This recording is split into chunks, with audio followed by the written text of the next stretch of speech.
Who is the strange cosmic being known as a Monitor, and what does he have to do with Arrowverse's upcoming Crisis on Infinite Earths crossover event?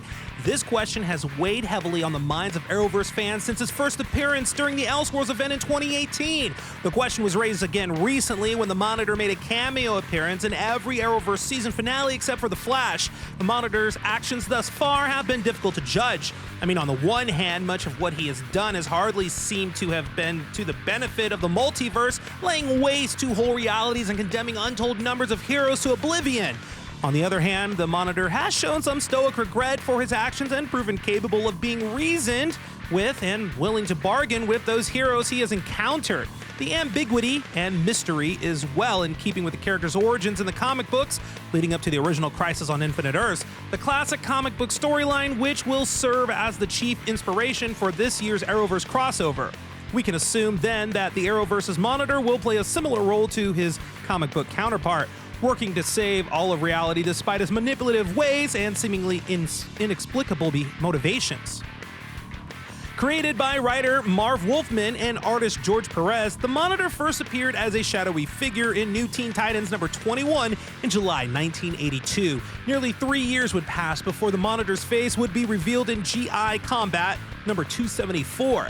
This issue also confirms his status as an alien being.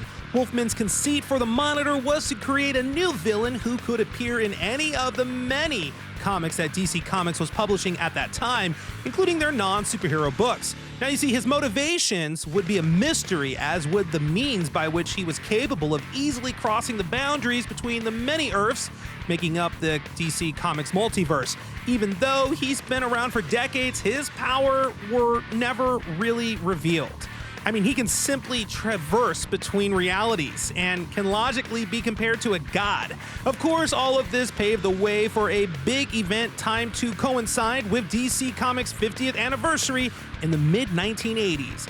At first, the Monitor seemed to be an intergalactic arms dealer, selling his wares to the villains of various worlds, much like the aliens of Apocalypse, who once backed Intergang in Metropolis. Yet the Monitor was also seen committing heroic deeds, such as when he saved a young girl named Lila Michaels from being lost at sea, while he nominally did this to train the young woman as his assistant, transforming her into a being he dubbed Harbinger. Now, it was suggested that the Monitor truly did care for her as if she were his daughter. The motivations of the Monitor were finally explained in the early chapters of Crisis on Infinite Earths. It was revealed that the Monitor was an avatar of all life in every alternate universe made up of positive matter. He was matched by an equal and opposite being known as the Anti-Monitor, who was born of an antimatter universe that rose up as a mockery of everything life-affirming.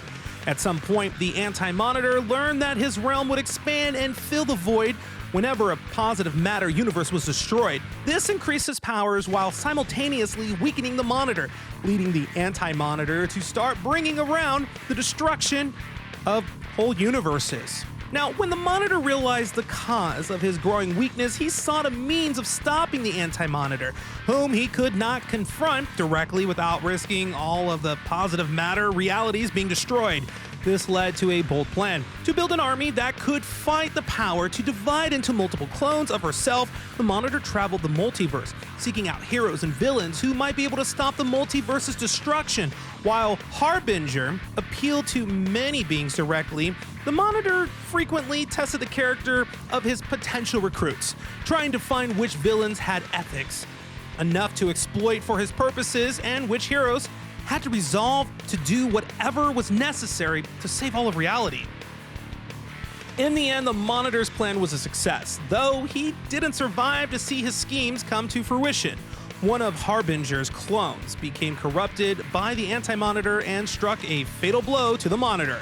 Thankfully, he had anticipated this and bequeathed his powers to the true Harbinger, saving reality and allowing her to continue to lead the heroes of multiple Earths against the Anti-Monitor. The wounded multiverse eventually healed, being reborn as a single shared universe where few had any memory of what existed before. Alright, well, this wraps up the history on Monitor in this video. Now, hit that like button if you liked the video, and don't forget to click on that subscribe button below to get more awesome content from Animated Times. I'm Andrew Caravella. You can find me on social media handle OnAirAndrew. and we'll see you next time.